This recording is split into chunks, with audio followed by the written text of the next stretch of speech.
Hello, Cowlitz and Wahkiakum County. This is Father Brian with your update for April 6th. Our last Sunday Mass together was way back on March 8th, which was like 28 or 29 days ago. So I think it's pretty safe to say that we've avoided an outbreak at our parish. And obviously that's very good. I'm happy that everyone is safe. I haven't heard of anyone in our parish having the coronavirus yet. But some have let me know that their relatives in other places have it. And I also know some parishioners who've lost jobs. So please keep them in prayer. It's obviously a very difficult time for many people. Speaking of, we just had our fourth Sunday now without Mass. And over the last few days, I guess you could say the complaints have finally started rolling in. And if I sound a little annoyed or a little frustrated, I am a little annoyed and frustrated. I might do a whole video on complaining and how sort of unsightly, I don't even know if that's a word, it looks to complain about certain things at this particular moment. All right, people have sort of complained about the Mass time and how the altar's set up, things like that. And if that is the type of thing that you find yourself worried about right now or complaining about right now, please consider yourself very blessed, because a lot of people have much bigger things on their plate to worry about. All right, Mass at 1 p.m., that's terrible. Oh, I don't like the way Father Brian has the chapel set up. Again, sorry if I'm annoyed, but after, a day of worrying about parishioners losing their way of life, that isn't something I have a lot of energy to spend a lot of time thinking about. So again, I snapped at some people, maybe an email. Apologies for that, but please, for the love of God, keep those concerns to yourself for now.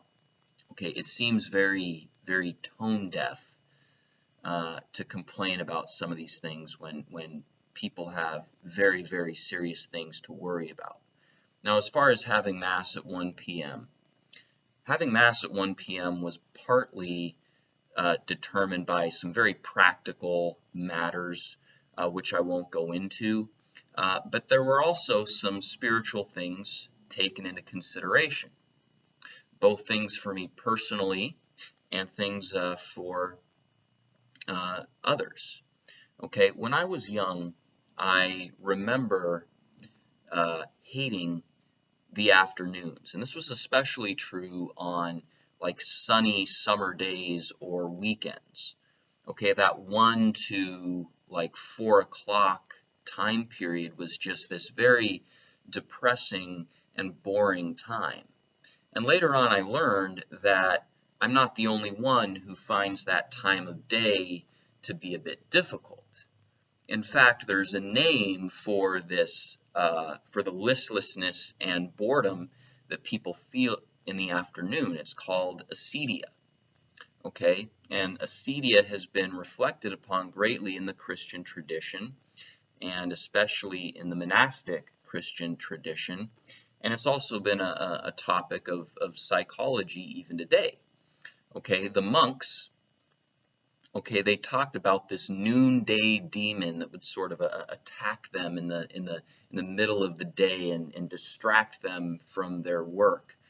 Okay, the early afternoon was when monks would become listless and bored. Okay, they lost interest in their way of life and started to think about other things perhaps being more fulfilling. And this wasn't just with their physical labor.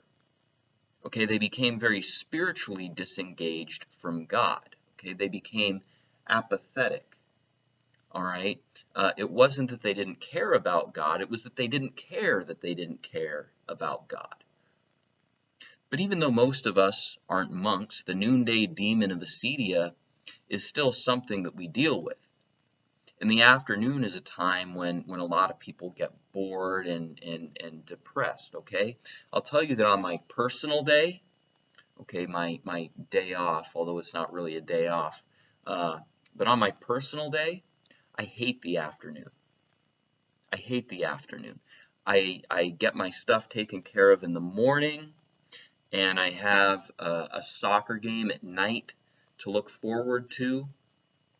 But that in-between time, that afternoon, uh, I get very bored and lazy, and I don't do a whole lot.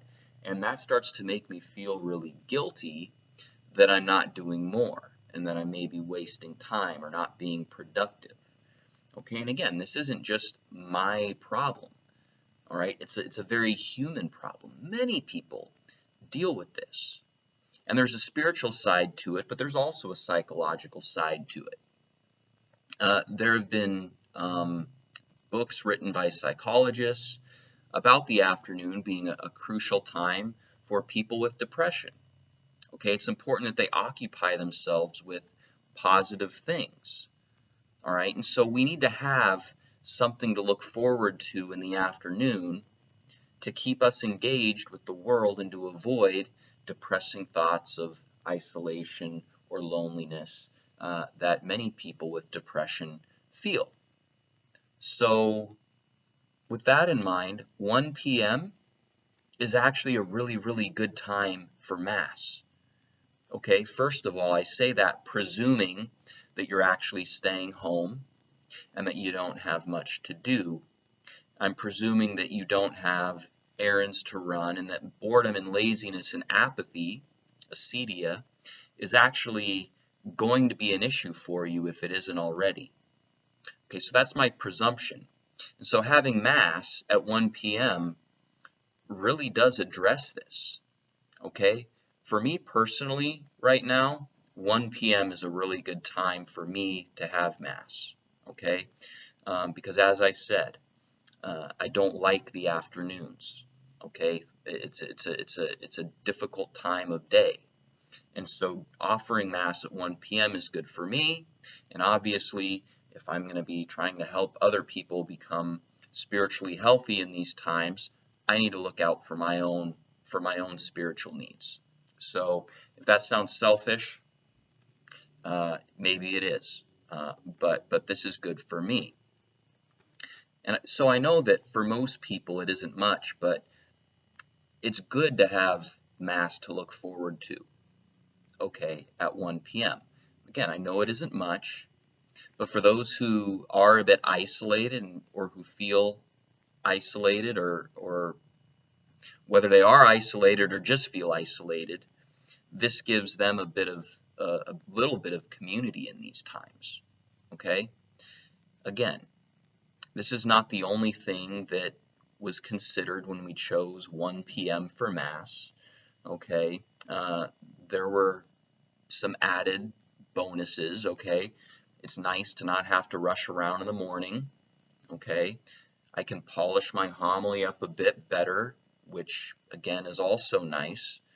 I also think that we're the only church in town doing a live stream in the afternoon, which means that other people who are bored and dealing with those issues might tune in, and whether they like things I have to say or whether they think things I say are totally ridiculous and they're laughing, at least they're doing something to occupy themselves in those moments, and that's good. Um, so that really is sort of a little bit behind the 1 p.m. start time. Maybe it'll change in the future, but it's working well for me. It's working well for a lot of other people, so I don't intend to change it. Moving on, it is Holy Week this week, so please join us on Facebook for Holy Thursday Mass at 7 p.m. and our Good Friday service also at 7 p.m. Both of those will be bilingual. We won't be offering an Easter Vigil this year, but we will be linking to Archbishop Achen's Mass from St. James Cathedral up in Seattle. We'll also be linking some of the liturgies with Pope Francis in Rome. So stick around here, keep checking our page. And then Sunday, of course, we'll offer Mass at 1 p.m. to do battle with that noonday demon. And in the meantime, I'll be doing battle with some complaints. That's it for today. Despite being annoyed by some people and a little frustrated, uh, don't take any of that personally. I still miss you all a lot, and can't wait to get back with you in our local parishes. God bless. Have a blessed day.